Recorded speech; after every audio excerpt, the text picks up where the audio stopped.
ఏంటి రాజీ ఈరోజు కలర్‌ఫుల్ డ్రెస్‌లో ఉంది అని షాక్ అయ్యారా? ఎప్పుడు బ్లాక్ ఏసుకుంటది ఈరోజు ఏంది కలర్‌ఫుల్ డ్రెస్‌లో ఉందని. ఏం లేదు అక్కది మ్యారేజ్ డే ఉంది గైస్ అందుకే వచ్చాము. ఫస్ట్ బ్యాచ్ అందరు లంచ్‌కి రండి అని అక్క చెప్పింది.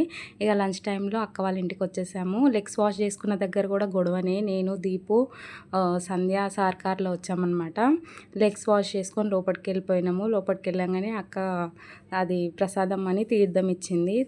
తీర్థం తాగుతున్నాము. తాగేసి ఇక అత్తమ్మ తెచ్చి అది దేవుడి ప్రసాదం అని చక్కెర అవి కలిపి ఉంటుంది కదా, అది తీసుకొచ్చి ఇచ్చేసింది. ఇక అవి తినడం పక్కన పెట్టి తర్వాత లాస్ట్కి తిందామని చెప్పి దాక్షి రాగానే దాక్షితో కొంతసేపు కూర్చున్నాము. ఇక దాక్షి ఎవరంటే అక్క వాళ్ళ పాప. ఇక నాకైతే పూజ చేయనీకి రాదు. ఇక సంధ్యని నువ్వు చేయిపో సేమ్ యాజ్ ఇట్ ఈజ్ నేను అట్లనే చేస్తా అని చెప్పి సంధ్యను పంపించిన. సంధ్య పూజ చేస్తుంది. ఇక అక్క బొట్టు పెట్టేస్తుంది. అప్పటిలోపు నాకు బొట్టు పెట్టగానే నేను సంధ్యని అడిగిన ఏం చేయాలి చెప్పి అంటే అక్షింతలేసి కుంకుమ పెట్టు అని అన్నది. నేను ఏమైనా తప్పు చేస్తే సంధ్యని తిట్టాను గాయస్, ఎందుకంటే సంధ్యనే చెప్పింది కాబట్టి నాకు. ఇక సంధ్యని చూశారు కదా, సంధ్య ఎవరో నాకు తెలియదు కానీ అది వేసుకున్న డ్రెస్ మాత్రం నాకు తెలుసు, ఎందుకంటే అది నా డ్రెస్ కాబట్టి.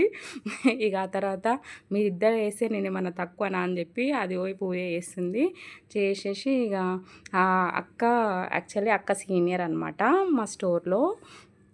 ఎప్పుడు అక్క పని చెప్తుంది గైస్, మేము చేస్తాము. కాకపోతే ఫస్ట్ టైం అక్క మాకు కాళ్ళకు పసుపు రాస్తుంది. అది కూడా ఒక మంచి ఫీల్ కదా గైస్. ఎప్పుడు మన మన దగ్గర ఏమంటారు, మనతో క్లోజ్గా ఉంటుంది అక్క. కాకపోతే అక్క చెప్తే మేము చేస్తామన్నమాట. ఈరోజు అక్క మాకు కాళ్ళకు పసుపు పెడుతుంది. వీడియో తీస్తుంటే ఊకోండి తీయకండి వీడియో అని అంటుంది. ఏం కాదు అక్క గుర్తుకుంటుందని తీసినాము. ఇక మా ముగ్గురు కాళ్ళకు పసుపు పెట్టేసింది. ఇక తదుపరి కార్యక్రమం ఏంటంటే మాకు ఇష్టమైన కార్యక్రమము తినడం అనమాట. భోజనాలు పెడుతురు. నేనైతే అందరికి చెప్తున్నా చుట్టాలకి, అక్క దీప అయితే తినడానికి మాత్రమే వచ్చింది అని చెప్పేసి. మామయ్యకి కూడా అదే చెప్తే ఏమంటుండే అక్క వాళ్ళ మామయ్య అంకుల్ ఏమంటుండే అంటే తినేటోళ్ళు భోజన ప్రియులు ఉండాలిరా అనేసి అంటుండో. అవును అంకుల్ అని చెప్పేసి అన్నాము. ఇక వీళ్ళ ఆంటీ వాళ్ళు ఏంటంటే హాయ్ చెప్పండి మీరు యూట్యూబ్లో కనిపించొద్దా అంటే హాయ్ చెప్తున్నారు.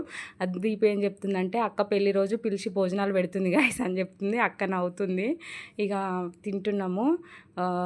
తినడం అయిపోతుంది. ఇక నేనేందంటే జిలేబీ స్వీట్ ఉంటుంది కదా, ఫస్ట్ స్వీట్ తిందాము తర్వాత అది తిందామంటే వాళ్ళేమో సరే నువ్వు అయితే దీపం ఏమో స్వీట్ పక్కన పెట్టేసి అది అన్నం రైస్ తింటుంది. అయితే నేను తినడం స్టార్ట్ చేస్తాను. నేనైతే పట్టుకొని ఫోన్ ఎవరు పట్టుకుంటారంటే సరేలే అని చెప్పి సంధ్యకి తీసుకుంది. ఎందుకంటే తినేటప్పుడు నన్ను డిస్టర్బ్ చేయొద్దు గైస్. ఎందుకో నాకు ఇలా జరుగుతుంది ఏమో అర్థమే కాదు. వంగి తినలేకపోతున్నాం కదా పెరుగు అని చెప్పేసి పైకి తీసుకున్నా, అది నా ప్యాంట్ మీద పడ్డది. ఇక హ్యాండ్ వాష్ చేసే దగ్గర ముగ్గురం గొడవ పడుతున్నాము. మేము ముందు చేస్తామని హ్యాండ్ వాష్ చేసేసుకొని ఇక దాక్షితో వీడియోస్ తీసుకుంటే మా సెకండ్ బ్యాచ్ వచ్చారు. జో కూర్చుంది కదా అక్కడ, పెరుగు చారు చేసింది, సూపర్ చేసింది గైస్. ఏమంటారు షెఫ్ అయిపోవచ్చు అని చెప్పి మీరు కామెంట్ చేయండి. ప్రియాది బర్త్డే ఉంది, విష్ చేయండి. నేను వాచ్ వేసుకున్నా కదా, అది రజనీది అనమాట. పక్కన కూర్చుంది కదా ప్రియా పక్కన. నా హ్యాండ్ ఖాళీగా ఉంది, నువ్వేం వీడియోస్లోకి వస్తావా రావు కదా అని చెప్పి గుంజుకున్నా. ఫ్రెండ్స్ అన్నాక మాత్రం చేయాలి కదా గాయస్. ఇక మేమందరం అయితే ఇలా ఎంజాయ్ చేసినాము. మీరైతే లైక్ చేయండి, షేర్ చేయండి, సబ్స్క్రైబ్ చేయండి గాయస్. అక్కకు విష్ చేయడం మర్చిపో